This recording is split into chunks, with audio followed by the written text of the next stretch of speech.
My wife and I got saved in 1995, and it wasn't long after that we started to go to a jail ministry in Chicago, and we would go to this place, and it was like Cook County Jail is the biggest jail in the country, 10,000 inmates. And the very first time we went there, we noticed that like 40% of the people there were Hispanic, and we go in there with like a couple hundred counselors, and and yet there was only just a couple, two or three of the counselors that could speak Spanish and share the gospel effectively with these guys. And so it wasn't long after that I began to get a burden for that, and so I began to try to use these evangelistic tracts in Spanish. I didn't speak Spanish, but I thought, you know what, I'm gonna try to use these and help those guys, because they don't have the opportunity to hear like the rest of the English speakers do. And the next time I went back, I was out in Yard 5. This Mexican guy by the name of Jose Vidal, he accepted Christ by reading this tract with me. Like right then, I knew what God was calling me to do. I knew what I wanted to do. Within just a couple of years, this dream was birthed to begin planting Spanish churches here in northern Indiana.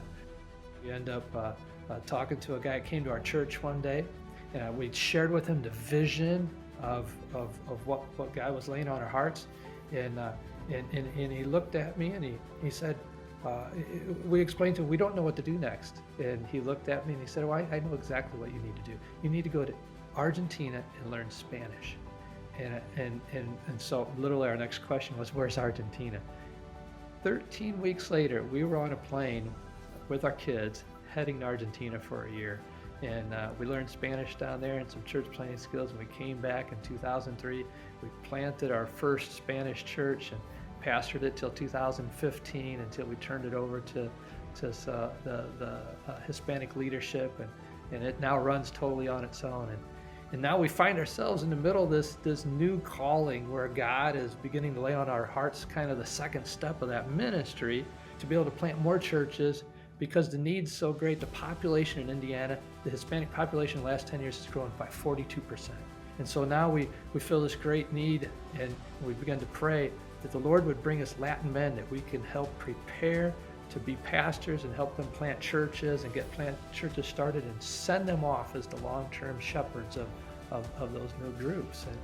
And it's a big vision. It's a great vision, but we can't do it alone. We're looking for people who would be willing to commit to once a week, once a month, and once a year.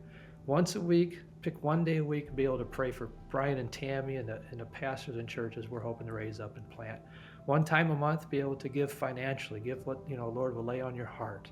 And one time a year, for those who are able and who would want to, come and serve alongside of us and get to know these people. We're going to provide some meaningful opportunities to meet some of these people, since this ministry is largely right here in northern Indiana. We'd love to talk to you more about that if you're interested at all, or you'd like to pray about it. So thank you, and God bless you.